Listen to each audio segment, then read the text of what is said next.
அனைவருக்கும் தேவனுடைய இனிய நாமத்தில் நான் வாழ்த்தி வரவேற்கிறேன். ஸோ உங்கள் எல்லாருக்குமே வந்து ஒவ்வொரு டேலண்ட் இருக்கு. ஸோ இங்கே மேலையில் நீங்கள் பார்த்துருப்பீங்க, நிறைய பேர் அவங்களோட டேலண்ட்ஸை வந்து உங்ககிட்ட காமிச்சிட்டு போயிட்டாங்க. இங்கே உட்காந்துருக்கிற நிறைய பேர் வந்து உங்ககிட்ட இருக்கிற வித்தியாசமான கரகோஷங்களை எழுப்பி உங்களுடைய திறமையை நீங்கள் வெளிப்படுத்துறீங்க.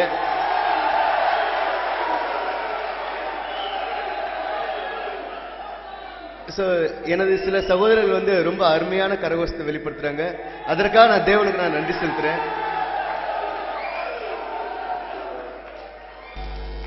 ஸோ உங்களுக்காக ஒரு சின்ன வீடியோவை வந்து நான் போடலான்னு இருக்கேன். Tout est rebrassé, ce qui fait que ce qu'on va transmettre dans nos cellules sexuelles, c'est pas l'image exacte de ce que nous sommes nous. Each of the millions of spermatozoa carries its own secret. This is the moment when the lottery of life is drawn. Only a few hundred are now exploring the surface of the ovum. And of them, only a few manage to wriggle as far as its protective membrane. Suddenly, in a final frenzy, one of them manages to find the way in, and that one is the only one. As soon as it's been penetrated, the membrane hardens and the other spermatozoa are locked out. For them, the journey is over. But sometimes two ova are fertilized at the same time. The mother will then carry non-identical twins.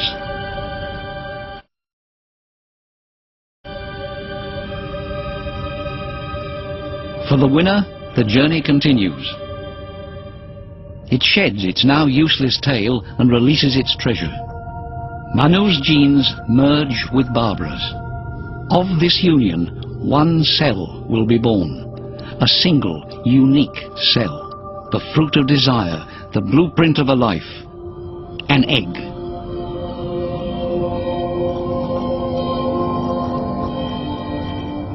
At this moment, almost everything is laid down. Then the process accelerates. A new life begins to take shape. The egg instantly divides into 2 cells, then 4, 8, 16, 32 cells, all of them identical.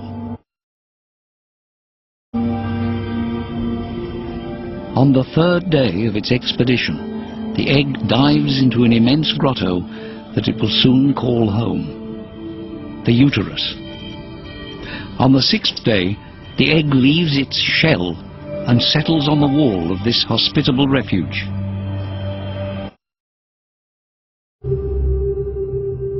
The egg starts by developing connections with its environment. These will make up the future placenta, a platform for permanent exchanges with Barbara's body. Simultaneously, a disc begins to form in the center. The egg changes into an embryo. At 14 days, it is still smaller than a pinhead. A few days later, the embryo has grown considerably.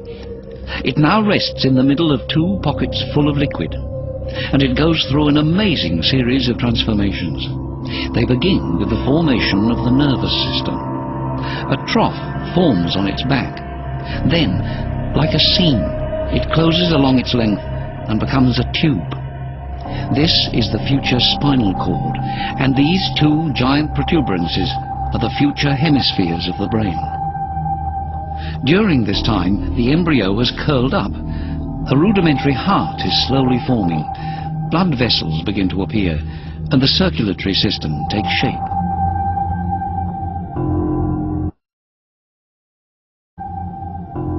As it grows, the embryo first strangely resembles a fish, then, a little later, an amphibian, and finally a reptile.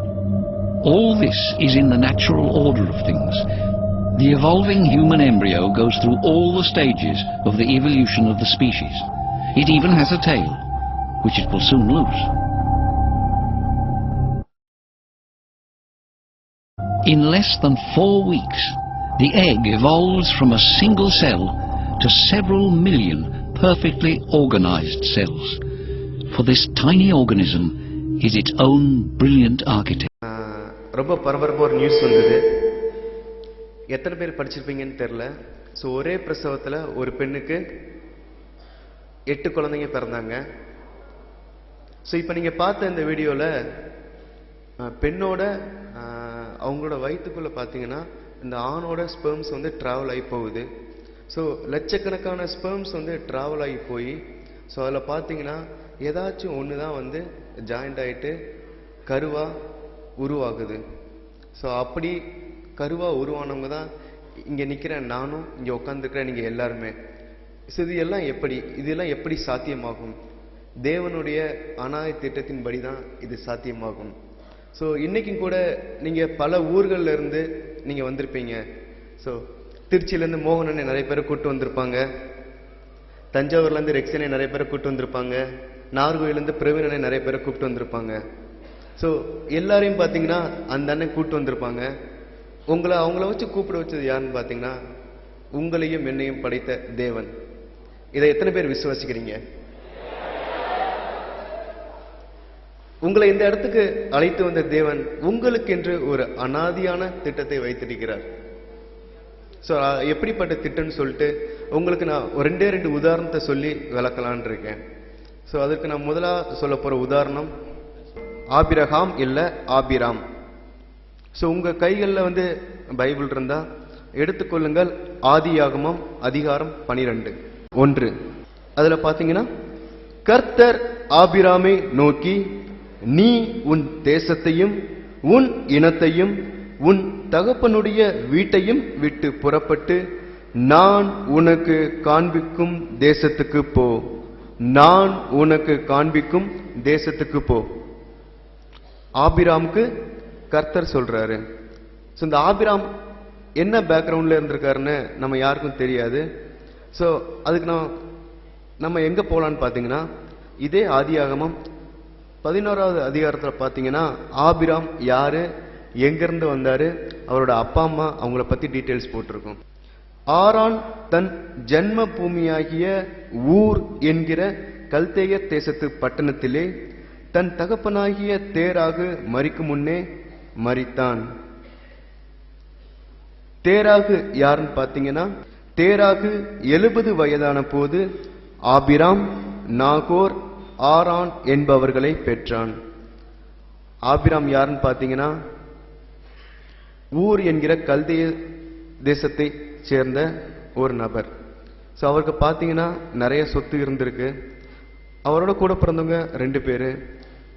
So அவர் வந்து ரொம்ப ஜாலியான ஒரு லைஃப்பை வாழ்ந்துக்கிட்டு இருந்தார். அவருக்கு ஆண்டவர்னா யாருன்னு தெரியாது. அவர் இஷ்டமான ஒரு வாழ்க்கையில் வாழ்ந்துக்கிட்டு இருக்கிறப்போ நம்ம 12வது அதிகாரத்தில் முதல் வசனத்தை படித்த மாதிரி ஸோ கர்த்தர் ஆபிராமை நோக்கி என்ன சொல்றாருன்னா, உன் இனத்தையும் உன் தகப்பனுடைய வீட்டையும் விட்டு புறப்பட்டு நான் உனக்கு காண்பிக்கும் தேசத்துக்கு போ. உடனே ஆபிரகாம் என்ன பண்ணாருன்னு தெரியுமா? அதே அதிகாரம் 4வது வசனத்துல பாத்தீங்கன்னா கர்த்தர் ஆபிராமுக்கு சொன்னபடியே அவன் புறப்பட்டு போனான், லோத்தும் அவனோடே கூட போனான். ஆபிராம் ஆரானை விட்டு புறப்பட்ட போது 75 வயதுள்ளவனாய் இருந்தான். ஆபிராம் ஆரானை விட்டு புறப்பட்ட போது 75 வயசு இருந்துச்சு. ஸோ இதில் இன்னும் நீங்கள் கொஞ்சம் டீட்டெயிலாக பார்த்தீங்கன்னா அவனோட மனைவியை பற்றி போட்டிருப்பாங்க, அவனுக்கு என்ன பிரச்சனை இருந்ததுன்னு போட்டிருப்பாங்க. ஆபிராமுக்கு வந்து சாரா என்கிற ஒரு மனைவி இருந்தால் அவள் ஆபிராமை விட ஏறக்குறைய 10 வருடங்கள் இளமையானவள். ஸோ அவங்களுக்கு பார்த்தீங்கன்னா குழந்தை இல்லை. இன்னைக்கு நம்ம பார்த்த வீடியோவில் வந்து ஸோ ஒரு ஸ்பெர்ம் கூட மேட்ச் ஆகலை, குழந்தை பிறக்கலை. அவங்களுக்கு இருந்த ஒரே பிரச்சனையே குழந்தை இல்லை. அதான். ஸோ இப்போ திடீர்னு ஒருத்தர் வந்து சொல்றாரு, இந்த மாதிரி உன் அப்பா விட்டு போ, உன்னோட தேசத்தை விட்டு போ, உன்னுடைய நாட்டை விட்டு போ, இடத்த விட்டு போன்னு. நம்மளால எத்தனை பேரால அந்த மாதிரி விட்டு வர முடியும்? இன்னைக்கு நம்ம பார்த்தீங்கன்னா நிறைய வேலைகளை கமிட் ஆகியிருக்கோம். நம்ம ஃப்ரெண்ட்ஸோட ஜில்லாவுக்கு போகிறதுனா நிறைய பேர் ரெடியாக இருக்கோம். நம்ம ஃப்ரெண்ட்ஸோட ஜாலியாக ஊர் சுற்றுறதுக்கு நம்ம ரெடியாக இருக்கோம். நம்ம எத்தனை பேர் வந்து இந்த உலக பிரமாணமான இந்த கமிட்மெண்ட்ஸில் மூழ்கி இருக்கோம்? நம்ம ஒரு நிமிஷம் யோசித்து பார்க்கலாம். ஸோ ஆபிரகாம் உடனே வந்து ஆண்டவருடைய சத்தத்தை கேட்டான், கீழ்ப்படிந்தான். உடனே அவன் புறப்பட்டு போறான். ஸோ நேரா போறான். அவன் போய் சேர்ற இடம் எங்கன்னு பார்த்தீங்கன்னா, நீங்க ஆதியாகமம் 15வது வசனத்தை நீங்க படிச்சு பார்க்குறப்போ உங்களுக்கு தெரியும். ஸோ அப்படியே வந்து கானான் தேசத்துக்கு ஆண்டவர் அழைச்சிட்டு போறாரு. அழைச்சிட்டு போயிட்டு காமிக்கிறாரு, இங்க இருக்கிற இந்த நிலத்தை பாரு, ஸோ இதையெல்லாம் நான் உனக்கு தருவேன், நீ வெளியில போய் நட்சத்திர பாரு, நட்சத்திரங்களை உன்னால எண்ண முடியாது, அந்த அளவுக்கான ஜனத்தை நான் உனக்கு கொடுப்பேன், அந்த அளவுக்கு ஜனங்களுக்கு நீ தான் வித்தா இருப்பா அப்படின்னு சொல்லிட்டு ஆண்டவர் சொல்றாரு. ஸோ அதை பார்த்தீங்கன்னா 15 அதிகாரத்துல தெளிவா சொல்லியிருப்பாரு. கர்த்தருடைய வார்த்தை ஆபிராமுக்கு தரிசனத்திலே உண்டாகி அவர், ஆபிராமே நீ பயப்படாதே, நான் உனக்கு கேடகமும் உனக்கு மகா பெரிய பலனுமாய் இருக்கிறேன் என்றார். ஆண்டவர் வந்து சொன்ன உடனே ஆபிரகாம் வந்து அவரோட ப்ராப்ளத்தை முன்னாடி வைக்கிறாரு. ஒரு ரிக்வெஸ்ட் பண்றாரு, உங்க சத்தத்தை நான் கேட்டேன், நான் கீழ்ப்படிஞ்சேன், நீங்க சொன்ன இடத்துக்குலாம் வந்துட்டேன், ஆனா எனக்கு ஒரு பிரச்சனை இருக்கு ஆண்டவரேன்னு சொல்லிட்டு சொல்றாரு. 2வது வசனத்துல பாத்தீங்கன்னா, அதற்கு ஆபிராம், கர்த்தராகிய ஆண்டவரே, அடியேனுக்கு என்ன தருவீர், நான் பிள்ளை இல்லாமல் இருக்கிறேனே, தமஸ்கு ஊரானாகிய இந்த எலியேசர் என் வீட்டு விசாரணை கர்த்தனாய் இருக்கிறானே என்றான். ஸோ ஆபிராமை பார்த்து ஆண்டவர் இவ்வளவு சொன்ன உடனே ஆபிராம் உள்ளத்துல இருக்கிற கொடிட்டான். எனக்கு இந்த பிரச்சனை இருக்கு ஆண்டவரே, எனக்கு பின்னாடி இதான் நடக்க போகுது ஆண்டவரே, நீ எனக்கு என்ன தரப்போறீங்கன்னு சொல்லிட்டு கேட்கிறான். அப்பொழுது நீங்க 4வது வசனத்தை படிச்சு பார்த்தீங்கன்னா, ஆண்டவர் உடனே ஒரு சொல்யூஷன் தர்றாரு. அப்பொழுது கர்த்தருடைய வார்த்தை அவனுக்கு உண்டாகி, இவன் உனக்கு சுதந்திரவாளி அல்ல, உன் கற்ப பிறப்பாய் இருப்பவனே உனக்கு சுதந்திரவாளியாவான் என்று சொல்லி அவர் அவனை வெளியே அழைத்து, நீ வானத்தை அண்ணாந்து பார், நட்சத்திரங்களை எண்ண உன்னாலே கூடுமானால் அவைகளை எண்ணு என்று சொல்லி, பின்பு அவனை நோக்கி, உன் சந்ததி இவ்வண்ணமாய் இருக்கும் என்றார். இஸ்ரேல் தேசம் எத்தனை பேருக்கு தெரியும்? இஸ்ரேல்னு ஒரு நாடு எத்தனை பேருக்கு தெரியும்? அந்த நாட்டுக்கு இருக்கிற ஒரு சிறப்பு என்னன்னு தெரியுமா? உலகத்துல வந்து வல்லரசு நாடுகள் 5 உண்டு. அந்த 5 நாட்டுல இஸ்ரேல் தேசமும் ஒன்று. இன்னைக்கு இஸ்ரேல் தேசம் எவ்வளவு ஒரு வல்லரசு நாடா இருக்கிறதுக்கு காரணம் என்னன்னு தெரியுமா? ஆண்டவர் ஆபிரகாமுக்கு கொடுத்த இந்த வாக்குறுதி தான். இஸ்ரேல் தேசத்து ஜனங்கள் யாவருமே ஆபிரகாமின் வழிமரபாய் வந்தவர்கள்.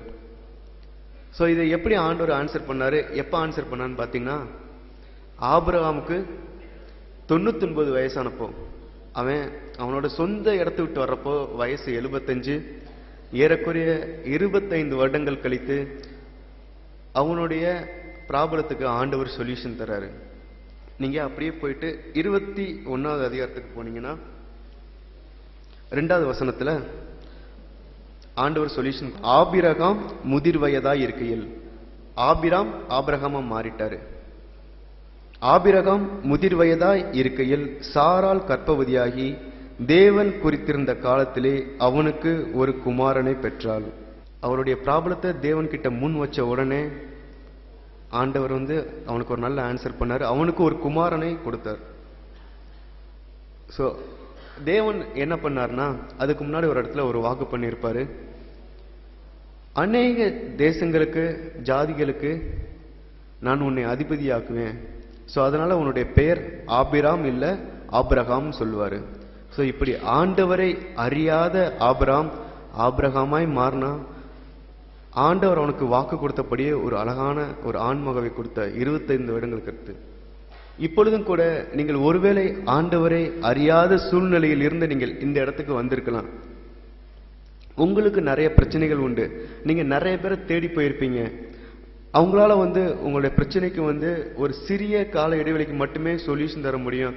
அதுக்கப்புறம் வந்து உங்களுடைய பிரச்சனை திரும்ப திரும்ப கண்டினியூ ஆகிக்கிட்டே இருக்கும். நீங்க வெளியில பாக்குறதுக்கு நல்ல சந்தோஷமா இருக்கலாம், உங்களால கொஞ்ச நேரம் மட்டுமே என்ஜாய் பண்ண முடியும். ஆனா ஆபிரகாமுக்கு ஆண்டவர் கொடுத்த இந்த வாக்குறுதியை வந்து இப்போ காலங்காலத்துக்கு நிறைவேறிட்டு இருக்காரு. ஸோ இந்த சம்பவம் நடந்து ஏற்கனவே நிறைய 1000 ஆண்டுகள் ஆயிடுச்சு. சொல்லப்போனால் ஒரு 4000 ஆண்டுகளுக்கு முன்னாடி நடந்த சம்பவத்தை ஆண்டவர் இன்னைக்கும் கூட காப்பாத்திட்டு வர்றாரு. ஸோ இஸ்ரவேல் தேசத்தை வந்து ஆள்றதுக்கு வந்து ஆபிரகாமோட சந்ததியை வந்து ஆண்டவர் பயன்படுத்தினார். ஆண்டவரை அறியாத ஒரு மனிதனை ஆண்டவர் அழைத்தார், பயன்படுத்தினார். ஸோ இதுக்கெல்லாம் ஆபிரகாம் பண்ண சில காரியங்களை மட்டும் நான் லிஸ்ட் போடலான்னு நினைக்கிறேன். ஆபிரகாம் ஆண்டவரின் சத்தத்தை கேட்டான், கீழ்ப்படிந்தான், நடந்தான். அவனுடைய மனசுல இருக்கிற ப்ராப்ளத்தை வந்து ஆண்டவர்கிட்ட கொட்டுனா, ஸோ ஆண்டவர் பதில் கொடுத்தார். இன்னைக்கும் கூட நம்ம கிட்ட இருக்க நிறைய ப்ராப்ளம் என்னன்னா, நம்ம கிட்ட ஒவ்வொருத்தவங்களுக்கும் ஒவ்வொரு பிரச்சனை இருக்கும். பல பேரை தேடி போவோம், பல மனுஷர்களை நோக்கி வேகமா போவோம். இவங்கிட்ட போனா சொல்யூஷன் கிடைக்கும், இவங்கிட்ட போனா சந்தோஷமா இருக்கலாம்னு சொல்லிட்டு. ஆனா நம்மளை படைத்த தேவன் ஒருவர் உண்டு என்பதை நாம் அநேக நேரங்களில் மறந்து போய் விடுகிறோம். ஆபிரகாம் சரியான ஆள்கிட்ட பிரச்சனையை சொன்னா, சரியான நேரத்துல ஆண்டவர் பதில் கொடுத்தார். ஸோ அதுக்கடுத்து நான் இன்னொருத்தரோட வாழ்க்கை குறிப்பு மட்டும் சொல்லலான் இருக்கேன். ஸோ இதுல இருந்து நான் உங்களுக்கு என்ன சொல்றேன் நினைக்கிறேன்னா, ஆண்டவர் உங்களுடைய வாழ்க்கையிலும் உங்களுக்கென்று பிரதானமான ஒரு திட்டத்தை வைத்திருக்கலாம். அது நீங்க இப்ப நினைக்கிற மாதிரி நான் ஃபியூச்சர்ல இந்த மாதிரி வருவேன், பெரிய ஆளா வருவேன்னு சொல்லிட்டு நீங்க நினைக்கிற திட்டத்தை விட ஒரு சிறப்பான திட்டத்தை ஆண்டவர் உங்களுக்கு வச்சிருப்பாரு. ஸோ அதை நீங்க இந்த 3 நாள் கேம்ப்லயும் வந்து நீங்க கண்டிப்பாக நீங்க உணர்ந்து கொண்டு செல்ல வேண்டும். சென்னா உங்க வாழ்க்கையை வந்து பின்னாடி நீங்க யோசித்து பார்ப்பீங்க, இந்த கேம்ப் தான் என்னோட லைஃப்ல ஒரு பெரிய டேர்னிங் பாயிண்ட்னு சொல்லிட்டு. ஸோ அந்த மாதிரியான திட்டத்தை ஆண்டவர் வச்சிருக்காரு. ஸோ இந்த தாயின் கருவில் உருவாகும் முன்னே நம்மளை தெரிந்தெடுத்த தேவன், ஸோ நம்மளை இப்படியா இந்த இடத்துக்கு கூட்டிட்டு வந்து உங்களுக்குன்ட்டு ஒரு அனாதை திட்டத்தை வைத்திருக்கிறப்போ நீங்க அதை கேட்டு அதன்படி நடந்தால் தேவன் உங்கள் வாழ்க்கையில் ஆபிரகாமை போன்ற ஒரு பிரதானமான ஆசீர்வாதத்தை உங்களுக்கு கொடுப்பார். ஸோ அதுக்கடுத்து தான் வந்து சாமுவேல் என்கிற ஒரு தேவ மனிதனை பற்றி நான் பேசலான் இருக்கேன். சாமுவேல் யாருன்னு பார்த்தீங்கன்னா, இஸ்ரவேல் மக்களின் கடைசி நியாயாதிபதி. அவனோட அம்மாவுக்கு ஒரு பிரச்சனை இருந்தது, அவங்களும் மலடியாக இருந்தாங்க. தேவன் அவங்களுடைய கற்பத்தை அடைத்திருந்தார். ஸோ குழந்தையே இல்லை. ஸோ அவங்க ஆண்டவர்கிட்ட போய் கண்ணீர் விடுறாங்க, என்ன ஆண்டவர் எனக்கு குழந்தையே இல்லை, எனக்கு நீங்கள் ஒரு ஆண்மகனை கொடுங்க, நான் அதை அப்படியே உங்களுக்கே கொடுத்துட்றேன் அப்படின்னு சொல்லிட்டு தேவன் வந்து அவங்களுக்கு ஒரு ஆண்மக கொடுக்குறாரு. பிறந்த உடனே அந்த தேவனுடைய அந்த ஆசாரிப்பு கூடத்தில் பணி செய்யறதுக்குன்னு ஆண்டவருக்கு கொடுத்த வாக்கின்படி அவங்கள விட்டுட்டு வந்துட்டாங்க. சாமுவேல் கொஞ்சம் கொஞ்சமா வளர்ந்து வர்றாரு. சாமுவேல் ஒர்க் பண்ண இடம் பார்த்தீங்கன்னா, ஏலி என்கிற ஒரு ஆசாரியனின் முன்பாக ஆசாரிப்பு கூடாரத்தில் அவர் வேலை பார்த்தாரு. ஸோ அவன் பால் குடி மறந்த உடனே அந்த இடத்துக்கு போனான். ஸோ ஏலி என்னென்ன வேலைலாம் கொடுக்குறாரோ அதை அப்படியே வந்து ஃபாலோ பண்ணான். இருந்தாலும் அவன் ஆண்டவரை அறியவில்லை. இதுக்கு நீங்க உதாரணமாக எந்த வசனத்தை எடுத்துக்கலாம்? அப்பொழுது கர்த்தர் சாமுவேலை கூப்பிட்டார். அதற்கு அவன் இதோ இருக்கிறேன் என்று சொல்லி ஏலியினிடத்தில் ஓடி, இதோ இருக்கிறேன், என்னை கூப்பிட்டீரே என்றான். அதற்கு அவன், நான் கூப்பிடவில்லை, திரும்பி போய் படுத்துக்கொள் என்றான். அவன் போய் படுத்துக்கொண்டான். மறுபடியும் கர்த்தர் சாமுவேலே என்று கூப்பிட்டார். அப்பொழுது சாமுவேல் எழுந்திருந்து ஏலியினிடத்தில் போய், இதோ இருக்கிறேன், என்னை கூப்பிட்டீரே என்றான். அதற்கு அவன், என் மகனே, நான் உன்னை கூப்பிடவில்லை, திரும்பி போய் படுத்துக்கொள் என்றான். சாமுவேல் கர்த்தரை இன்னும் அறியாதிருந்தான். கர்த்தருடைய வார்த்தை அவனுக்கு இன்னும் வெளிப்படவில்லை. சாமுவேல் தேவனுடைய ஆசாரிப்பு கூடத்தில் பணிபுரிந்தாலும் தேவனை பற்றி அறியாதிருந்தான். இன்னைக்கும் கூட இங்கே உட்கார்ந்திருக்கிற நம்மில் அநேகம் பேர் ஒரு கிறிஸ்தவ வாழ்க்கையிலிருந்து கிறிஸ்துவை பின்பற்றுகிற ஒரு வாழ்க்கை முறையிலிருந்து வந்திருக்கோம். நம்ம ரெகுலரா தேவனை எல்லா சண்டையும் போயிட்டு ஆராதிப்போம். ஸோ அவருக்காக நம்மளுடைய டேலண்ட்ஸ்லாம் யூஸ் பண்ணுவோம். அவருக்காக நம்ம என்ன காரியத்தை வேணாலும் நம்ம வந்து நம்முடைய வேலையை விட்டுட்டு போய் நம்ம பண்ணுவோம். ஸோ இப்படிப்பட்ட சூழ்நிலையிலேருந்து நீங்கள் அநேக பேர் வந்திருப்பீங்க, தேவனுக்காக நிறைய காரியங்களை செய்யணும்னு சொல்லிட்டு. ஆனாலும் தேவனுடைய சத்தத்தை நீங்க கேட்டிருக்கீங்களா? தேவனுடைய சத்தத்தை கேட்கிறதுக்கு நீங்க தயாரா இருந்திருக்கீங்களா? முன் வந்திருக்கீங்களா? தேவனுடைய சித்தம் ஒருவேளை இதுன்னு சொல்லிட்டு உங்களுக்கு ஒருவேளை நீங்க அறிந்திருந்தாலும் அதுக்கு உங்களுடைய ரெஸ்பான்ஸ் என்ன மாதிரி இருந்தது? இங்க சாமுவேலுக்கு என்ன பண்றேன்னு தெரியல. ஸோ அவரோட ஆசாரியன் ஏலி அவருக்கு இந்த விதமாக ஒரு அறிவுரை சொல்றாரு. அது இங்க 8வது வசனத்துல பாத்தீங்கன்னா உங்களுக்கு நல்லா புரியும். கர்த்தர் மறுபடியும் 3ஆம் விசை சாமுவேலே என்று கூப்பிட்டார். அவன் எழுந்திருந்து ஏலியினிடத்தில் போய், இதோ இருக்கிறேன், என்னை கூப்பிட்டீரே என்றான். அப்பொழுது கர்த்தர் பிள்ளையாண்டானை கூப்பிடுகிறார் என்று ஏலி அறிந்து சாமுவேலை நோக்கி, நீ போய் படுத்துக்கொள், உன்னை கூப்பிட்டால் அப்பொழுது நீ, கர்த்தாவே சொல்லும், அடியேன் கேட்கிறேன் என்று சொல் என்றான். சாமுவேல் போய் தன்னுடைய ஸ்தானத்திலே படுத்துக்கொண்டான். அப்பொழுது கர்த்தர் நின்று முன்போல, சாமுவேலே சாமுவேலே என்று கூப்பிட்டார்.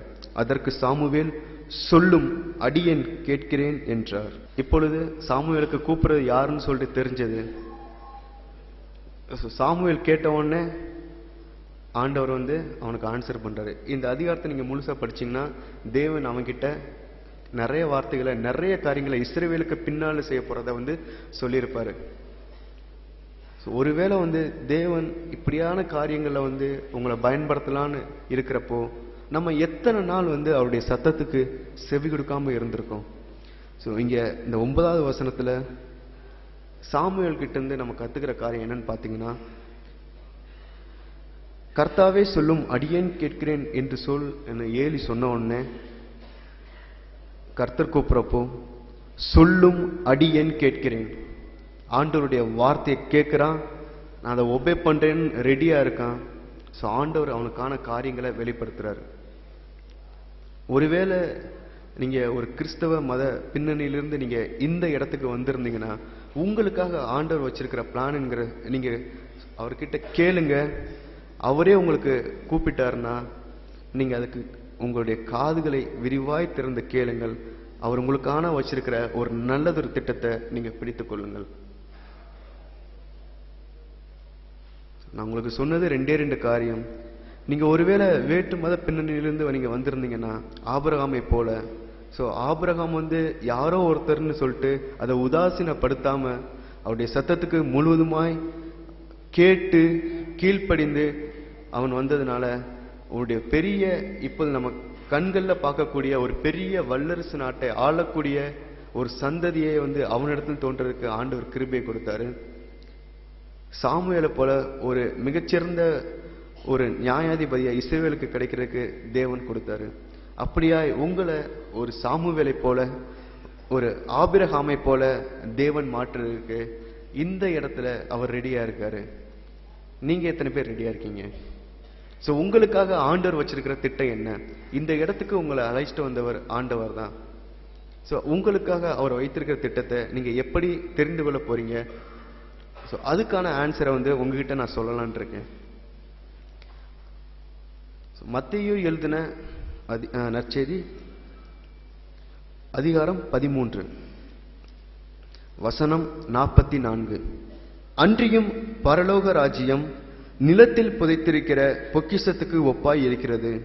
அதை ஒரு மனுஷன் கண்டு மறைத்து அதை பற்றிய சந்தோஷத்தினாலே போய் தனக்கு உண்டான எல்லாவற்றையும் விற்று அந்த நிலத்தை கொள்ளுகிறான். ஒரு நிலத்துல பொக்கிஷம் இருக்கு, கோடி கோடியா தேரும். அது ஒரே ஒரு மனுஷனுக்கு தான் தெரியுது. அவன் கிட்ட இருக்கிற எல்லா சொத்தையும் வித்து அந்த நிலத்தை கொள்றான். ஸோ இஸ்ரேல் நாட்டில் என்ன சட்டம் ஃபாலோ பண்ணுவாங்கன்னா,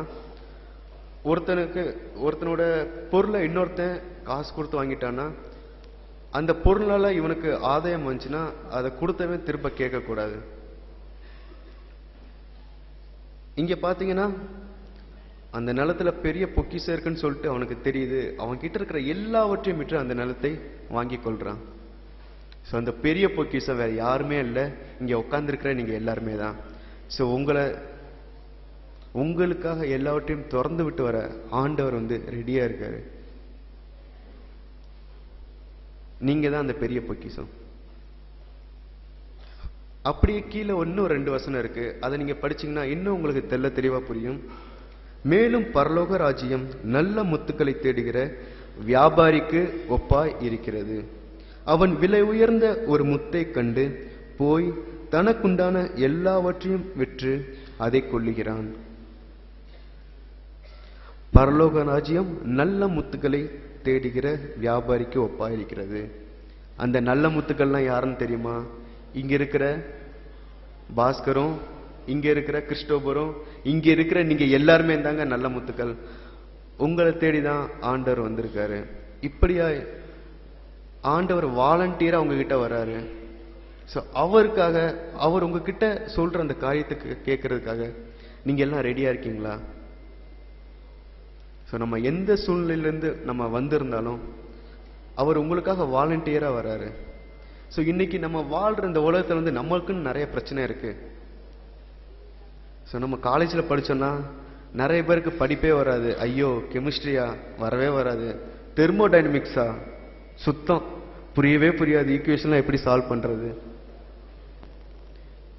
ஸோ இன்ஜினியரிங் ஸ்டூடெண்ட்ஸ் நிறைய பேர் பார்த்தீங்கன்னா ரொம்ப தலையில கல்லை கட்டி அப்படி சுத்திட்டு இருப்பாங்க. ஸோ அதுக்கு மேல நீங்க பார்த்தீங்கன்னா நம்மளுடைய கமிட்மெண்ட்ஸ், நம்ம வந்து நம்மளுடைய அப்பா அம்மாவோட நிறைய கமிட்மெண்ட்ஸ் வச்சிருக்கோம். ஸோ ஒவ்வொரு டைமும் நம்ம ஏதாச்சும் ஒரு வேலையோட என்கேஜ் ஆகிட்டே இருக்கோம். ஆனால் நம்மளுக்கு ரியல் சொல்யூஷன் கிடைக்கிறது இல்லை. நம்ம நிறைய பேர் வந்து சந்தானம் காமெடியை அவ்வளோ ஜாலியாக ரசித்து பார்ப்போம். ஆனால் நம்மளுடைய ரியல் லைஃபுக்குள்ளே வர்றப்போ நம்மளால் ஒரு முழுமையான சந்தோஷத்தை, ஒரு சாட்டிஸ்ஃபைடான லைஃப்பை நம்ம வாழ முடியாது. ஸோ அதுக்காக சொல்யூஷனையும் நான் இந்த நேரத்தில் உங்களுக்கு சொல்லலான் இருக்கேன். ஸோ நீங்கள் அப்படியே எடுத்துக்கோங்க. மத்தேயு நற்செய்தி அதிகாரம் 11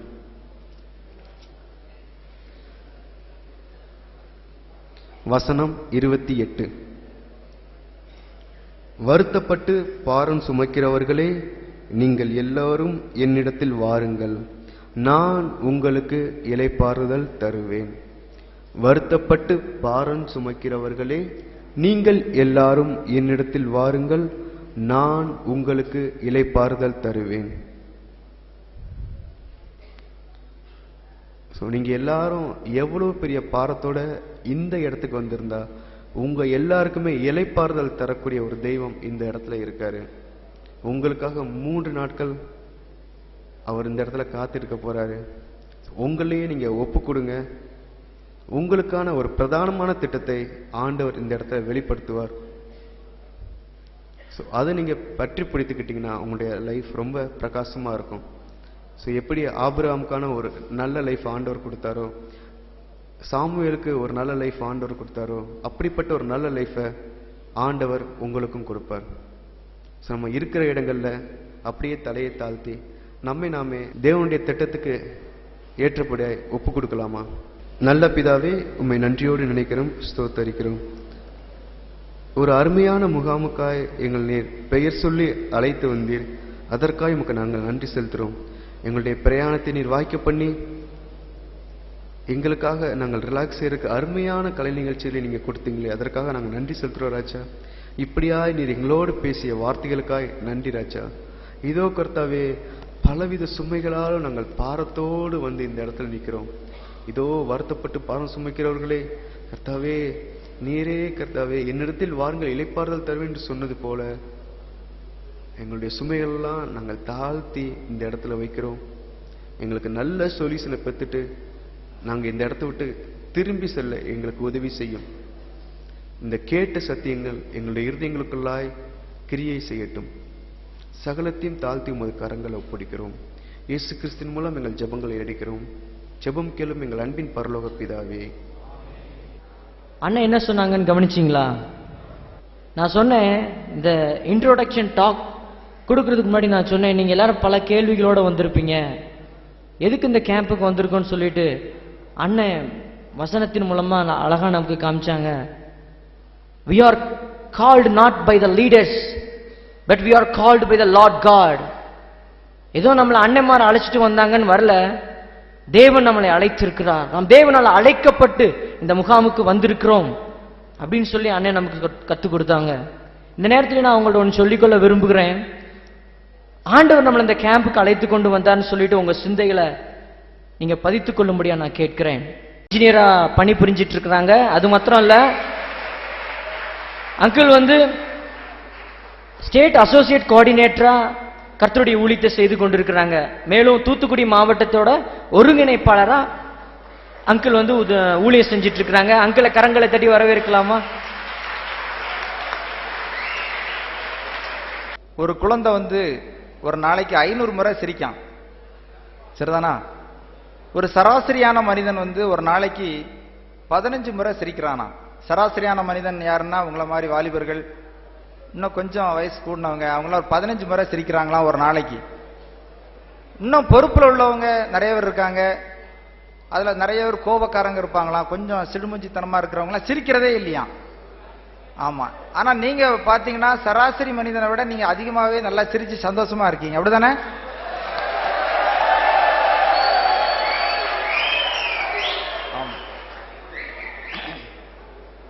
சரி, யாரு உங்க உங்க குடும்பங்கள்ல யாரு மூத்த பையங்க யாராவது இருக்கீங்களா?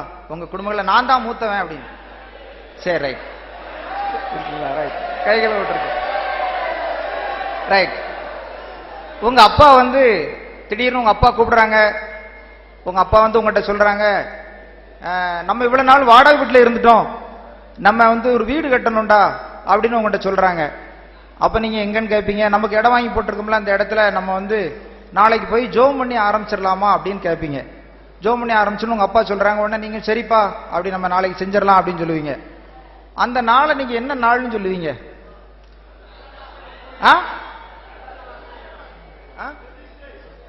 பிரதிஷ்டையா?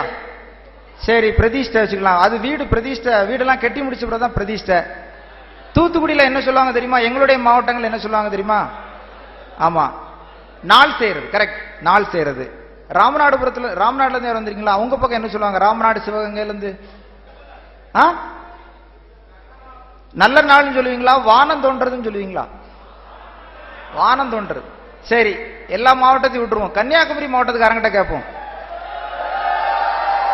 கன்னியாகுமரி மாவட்டத்துக்காரங்கிட்ட கேட்போம், டாக்டர் ஜெயசிங்கிட்ட கேட்போம். பால் காய்ப்பு. அவர் தப்பா சொல்றாரு. கன்னியாகுமரி மாவட்டம் என்ன சொல்லுவாங்க தெரியுமா?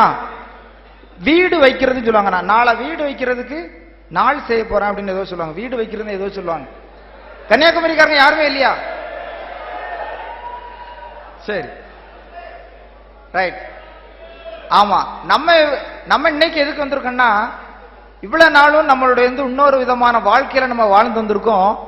இன்னைக்கு வந்து நம்ம என்ன செய்ய போறோம்? நம்மளுடைய வாழ்க்கைக்கு நாள் செய்ய போறோம், சரிதானா? இன்னைக்கு நாள் செய்ய போறோம். நீங்க நினைக்கலாம் இன்னைக்கு கலை நிகழ்ச்சி நடந்த மாதிரி இதே மாதிரி தான் டெய்லி நடக்குமா அப்படின்னு நினைக்க வேண்டாம். இந்த கலை நிகழ்ச்சி இன்னையோட முடிஞ்சு போச்சு. நாளைக்கு இதே மாதிரி கலை நிகழ்ச்சிகள்லாம் இருக்காது. நாளைக்கு வேற ப்ரோக்ராம்லாம் நிறைய நடந்துகிட்டு இருக்கும். அதனால இன்னையோட அது முடிஞ்சுது, சரிதானா? இன்னைக்கு வந்து எல்லாரும் வேத புத்தகம் கொண்டு வந்திருப்பீங்கன்னு நினைக்கிறேன், சரிதானா? வேத புத்தகம் இருக்கிறவங்க மாத்திரம் தயவு செய்து நான் சொல்ற அதிகாரத்தை நான் திருப்பிக்கிடலாம். சங்கீதம் 144. என் கைகளை போருக்கும் என் விரல்களை யுத்தத்திற்கும் படிப்பிக்கிற என் கண்மலையாய கர்த்தருக்கு சோஸ்திரம். அவர் என் தயாபரரும் என் கோட்டையும் என் உயர்ந்த அடைக்கலமும் என்னை விடுவிக்கிறவரும் என் கேடகமும் நான் நம்பினவரும் என் ஜனங்களை எனக்கு கீழ்ப்படுத்துகிறவருமாயிருக்கிறார். கர்த்தாவே, மனுஷனை நீர் கவனிக்கிறதற்கும் மனுபுத்திரரை நீர் எண்ணுகிறதற்கும் அவன் எம்மாத்திரம். மனுஷன் மாயைக்கு ஒப்பாயிருக்கிறான், அவன் நாட்கள் கடந்து போகிற நிழலுக்கு சமானம். கர்த்தாவே, நீர் உமது வானங்களை தாழ்த்தி இறங்கி பர்வதங்கள் புகையும்படி அவைகளை தொடும். மின்னல்களை வரவிட்டு சத்துருக்களை சிதறடியும். உமது அம்புகளை எய்து அவர்களை கலங்கடியும். உயரத்திலிருந்து உமது கரத்தை நீட்டி ஜலப்பிரவாகத்துக்கு என்னை விலக்கி ரட்சியும். மாயையை பேசும் வாயும் கள்ளத்தனமான வலதுகையும் உம்முடைய அந்நிய புத்திரரின் கைக்கு என்னை விலக்கி தப்புவியும். கர்த்தாவே, நான் உமக்கு புதுப்பாட்டை பாடுவேன். தம்புரினாலும் 10 நரம்பு வீணையினாலும் உம்மை கீர்த்தனம் பண்ணுவேன். நீரே ராஜாக்களுக்கு ஜெயத்தை தந்து உமது அடியானாகிய தாவீதை பொல்லாத பட்டயத்துக்கு தப்புவிக்கிறவர். மாயையை பேசும் வாயும் கள்ளத்தனமான வலதுகையும் உம்முடைய அந்நிய புத்திரரின் கைக்கு என்னை விலக்கி தப்புவியும். அப்பொழுது எங்கள் குமாரர் இளமையில் ஓங்கி விழுகிற விருச்சங்கன்றுகளைப் போலவும் எங்கள் குமாரத்திகள் சித்திரந்தீர்த்த அரண்மனை மூளைக்கற்களைப் போலவும் இருப்பார்கள். எங்கள் களஞ்சியங்கள் சகலவித வஸ்துக்களையும் கொடுக்கத்தக்கதாய் நிரம்பியிருக்கும். எங்கள் கிராமங்களில் எங்கள் ஆடுகள் 1000 16 பெருகும். எங்கள் எருதுகள் பலத்தவைகளாயிருக்கும். சத்துரு உட்புகுதலும் குடிபோகுதலும் இராது. எங்கள் வீதிகளில் கூக்குரலும் உண்டாகாது. எவ்விதமான சீரை பெற்ற ஜனம் பாக்கியம் உள்ளது. கர்த்தரை தெய்வமாக கொண்டிருக்கிற ஜனம் பாக்கியம் உள்ளது. நாம் யாரும் இருந்த வண்ணமாகவே அமைதியாக கண்களை மூடி தலைகளை தாழ்த்தி இந்த முகாமின் நாளுக்கென்று ஒரு ஆசீர்வாதத்தை ஜெபத்தை நாம் ஏறெடுப்போம். தயவுசெய்து அமைதி காத்து இருந்த இடங்களிலே கண்களை மூடி தலைகளை தாழ்த்தி, ஆண்டவர் வந்து உங்களை இந்த நாட்களில் எங்க பாஸ்டர் சொன்னாரு அதனால நான் அந்த முகாமுக்கு வந்திருக்கேன் நீங்க நினைக்க வேண்டாம். எங்களுடைய தாய் வந்து ரொம்ப வற்புறுத்தி என்னை இந்த முகாமுக்கு அனுப்பிட்டாங்க, இல்லட்டா நான் அந்த இடத்துக்கு வந்திருக்கவே மாட்டேன் அப்படின்னு நீங்க நினைக்க வேண்டாம். என் ஃப்ரெண்ட்ஸ் வந்தான் ஆனால் அவனை விட்டு நான் பிரிஞ்சிருக்க முடியல, அவனோடு நான் இந்த இடத்துக்கு வந்தேன் அப்படின்னு நீங்க நினைக்க வேண்டாம். எனக்கு இந்த பொங்கல் லீவ்ல விடுமுறைக்கு நான் வேற எங்கேயுமே போகல, அதனால நான் இந்த 4 நாள் இங்க செலவழிச்சுட்டு போலாம் அப்படின்னு நான் நினைச்சு நீங்க அவங்க வந்திருக்கேன் அப்படின்னு நீங்க நினைக்க வேண்டாம். ஆண்டவர் உங்களை வந்து பிரத்யேகமா உங்களை அழைத்து கொண்டு இந்த இடத்துக்கு வந்திருக்கிறார். நம்மளுடைய திட்டங்கள் நம்மளுடைய செயல்பாடுகள் எல்லாமே ஆண்டவருக்கு தெரியும். நம்மளுடைய ஒவ்வொரு அசைவும் அவருக்கு தெரியும். நம்மளுடைய தலையில சுமார் 35,000 முடிகள் இருக்கிறதா. அந்த முடிகள் எல்லாம் ஆண்டவருடைய எந்த ஒரு சித்தம் இல்லாம கீழே விழாதான். ஒருவேளை நீங்க நினைச்சிருக்கலாம் உங்களுடைய படிப்பு, உங்களுடைய அந்தஸ்து, உங்களுடைய பின்னணி, உங்களுடைய பெற்றோருடைய செல்வாக்கு, உங்களுடைய திறமை, உங்களுடைய வைராக்கியம், உங்களுடைய பலம், இவைகளை கொண்டு நான் இந்த உலகத்திலே வாழ்ந்து கொண்டிருக்கிறேன் நீங்க என்று ஒருபோதும் நினைக்க வேண்டாம். தற்செயலாய் நடந்த காரியம் அல்ல. ஆண்டவர் உங்களை இந்த இடத்திலே அணைத்துக் கொண்டு வந்திருக்கிறார். இவ்வளவு நாளும் நீங்கள் வாழ்ந்த ஒரு வாழ்க்கைக்கு, ஒரு புதிய வாழ்க்கைக்கு அஸ்திபாரம் போடுவதற்காகவே நீங்கள் இந்த நாளிலே இந்த இடத்திலே வந்திருக்கிறீர்கள். இந்த இடத்திலே நீங்கள் இன்று தலை தாழ்த்தி நிற்கிறீர்கள். இதன் மேல் ஆண்டவர் உங்களுக்கு ஒரு பெரிய ஒரு ஆசீர்வாதத்தையும் பெரிய மாளிகையும் கட்டி எழுப்ப விரும்புகிறார். இந்த முகாம் முடிந்து போகும் பொழுது நீங்கள் பெற்ற அந்த நாளிலே நீங்கள் சொன்னது போல அது ஒரு பிரதிஷ்டை தினமாக நீங்கள் ஆசரிப்பீர்கள். ஆண்டவரே நீ இந்த இடத்தில் அழைத்துக் கொண்டு வந்ததற்காக நான் உமக்கு நன்றி சொல்கிறேன். அநேக காரியங்களை நீங்கள் கற்றுக்கொண்டு செல்ல போகிறீர்கள். உங்கள் உள்ளங்களை திறந்து கொடுப்பீர்கள் என்றால் ஆண்டவர் உள்ளத்திலே வந்து வாசமாயிருப்பார். எங்களை நேசிக்கிற அன்புள்ள ஆண்டவரே, அருமையான இந்த இரவு வேளைக்காய் உமக்கு நாங்கள் நன்றி செலுத்துகிறோம். எங்கோர் மாவட்டத்திலிருந்து நாங்கள் இந்த செய்தியை கேட்டு ஆண்டவரே, இந்த நடக்கிற முகாமின் செய்தியை கேட்டு என் நண்பர்களுடன் எங்கள் ஆண்டவரே எங்கள் பக்கத்து வீட்டு பையங்களுடன் நாங்கள் இந்த முகாமுக்கு வந்திருக்கிறோம். ஆண்டவரே, இந்த நாட்களில் 3 நாட்களும் திங்கள் செவ்வாய் புதன் மதியம் வரை எங்கள் உள்ளத்திலே என்னென்ன திட்டங்களை நீர் விதைக்க வேண்டும் என்று இருக்கிறோம் அவ்வளத்தையும் ஆண்டவரே எங்களுடைய உள்ளத்திலே நீர் விதைக்க வேண்டும் நாங்கள் ஜெபிக்கிறோம். அநேக வசனங்கள் மூலம் நீர் எங்களோடு பேச வேண்டும் நாங்கள் விரும்புகிறோம். அநேக பாடல்கள் மூலம் நீர் எங்களோடு பேச வேண்டும் என்று விரும்புகிறோம். பணித்தளங்களிலே நாங்கள் சந்திக்க போகிற எல்லா விதமான காட்சிகளையும் கண்டு ஆண்டவரே நாங்கள் உம்மை கண்டுகொள்ளவும் எங்கள் கர்த்தர் கிருபை தாரும். எங்கள் குடும்ப பின்னணி ஒருபுறம் இருந்தாலும், எங்களுடைய படிப்பு ஒருபுறம் இருந்தாலும் ஆண்டவரே நீர் எங்களை ஏற்றுக்கொள்ளாவிட்டால், நீர் எங்களுடைய வாழ்க்கையை தொடாவிட்டால் நாங்கள் எங்களுடைய வாழ்க்கையிலே வெறுமனேவே எங்களுடைய வாழ்க்கையை கழித்து போடுவோம். With God we are hero, without God we are zero. ஆண்டவரே, இந்த காரியங்கள் எல்லாம் எங்களுக்கு தெரியும், ஆனாலும் நாங்கள் உண்மை பின்பற்றாமல் இந்த வாழ்க்கையிலே வாழ்ந்து கொண்டிருக்கிறோம். அநேக புறஜாதி மாணவர்கள் இந்த வளாகத்திலே உண்டு. ஒருவேளை நாங்கள் சொல்லுகிற காரியம் உங்களுக்கு புதிதாய் தோன்றலாம். ஆண்டவர் உங்களை கொண்டு வந்தது நோக்கமும் அதுதான். ஆண்டவர் உங்களை இந்த நாட்களிலே தொடுவார். இந்த 3 நாட்களுக்குள் நீங்கள் தொடப்படுவீர்கள். உங்களுடைய வாழ்க்கையை அவர் மாற்றி போடுவார். ஆண்டவரே, நீர் கொடுத்த நல்ல நாளுக்காயும் கிருபைகளுக்காயும் நாங்கள் நன்றி செலுத்துகிறோம். நீர் நல்லவர், உண்மையை நாங்கள் துதிக்கிறோம், ஸ்தோத்திரிக்கிறோம். இந்த முகாம் முழுவதிலும் உம்முடைய பிரசன்னம் இருக்க வேண்டும் நாங்கள் ஜெபிக்கிறோம். நீ நல்லவர் ஆண்டவரே, நாங்கள் எங்கெங்கோ இருந்தும் ஆனாலும் நீர் எங்களை அழைத்துக் கொண்டு வந்தீரே, அதற்காக உமக்கு நன்றி செலுத்துகிறோம். நல்ல பிரயாண கிருபைகளை எல்லாம் எங்களுக்கு கொடுத்தீர் ஆண்டவரே. பிரயாணத்திலே உடைய கரம் கூட இருந்தது, அதற்காக நன்றி செலுத்துகிறோம். நாங்கள் செய்தித்தாளிலே ஒவ்வொரு நாளும் அநேக ஆக்சிடென்ட்லாம் நாங்கள் பார்த்து நாங்கள் சலித்து போகிறோம் ஆண்டவரே. ஆனாலும் எங்களை எவ்வளவு பத்திரமாய் காப்பாற்றி இந்த நாட்களிலே நாங்கள் இந்த வளாகத்துக்குள்ளே எவ்வளவு சுகமாய் நாங்கள் இருக்கிறோம், அதற்காக உமக்கு நாங்கள் நன்றி செலுத்துகிறோம்.